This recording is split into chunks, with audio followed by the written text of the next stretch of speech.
s Kitkom v svet pravljic.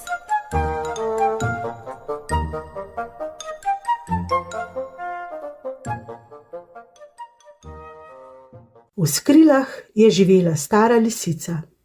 Ko je bila še mlada, je prehodila vse nadiške doline. Vse vasi je poznala in vse hribe. Odkar pa je začela šepati, je bilo težko hoditi po svetu. Tako je bila skoraj vedno doma. Čistila je svojo hišo, obdelovala je vrt in posedala pred hišnim pragom. Večkrat so okoli nje posedle tudi druge živali, kajti lisica je znala povedati marsikaj. Kaj vse je videla in kaj vse je doživela.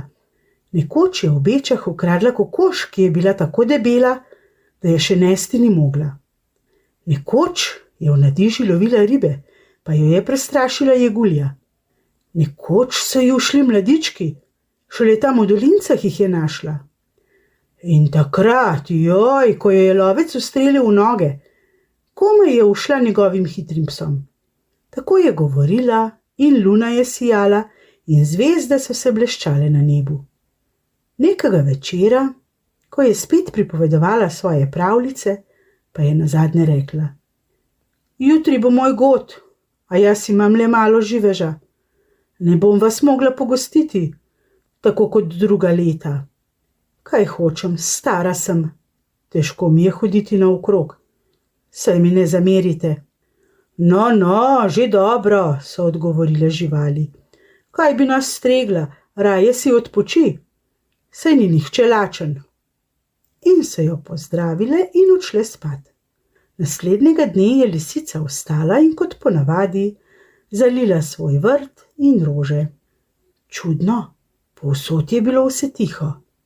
Vrnila se je v hišo, malo je pospravila, skuhala, pojedla, še vedno je bilo vse tiho in nikjer ni videla žive duše.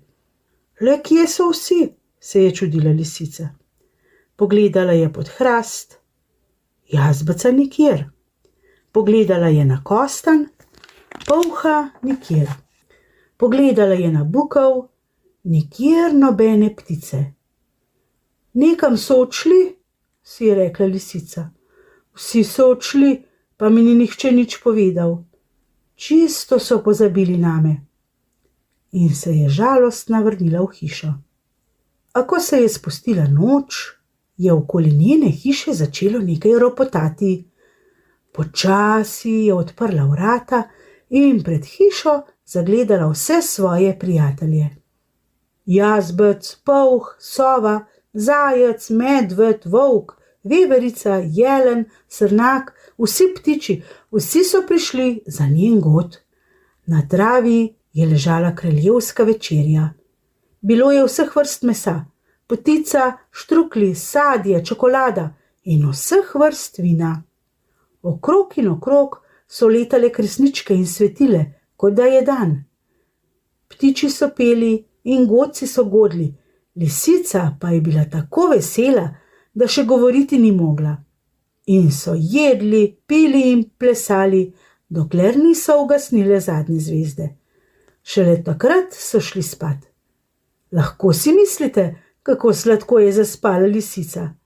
Kajti vedela je, da jo imajo v gozdu radi in da ima veliko dobrih prijateljev.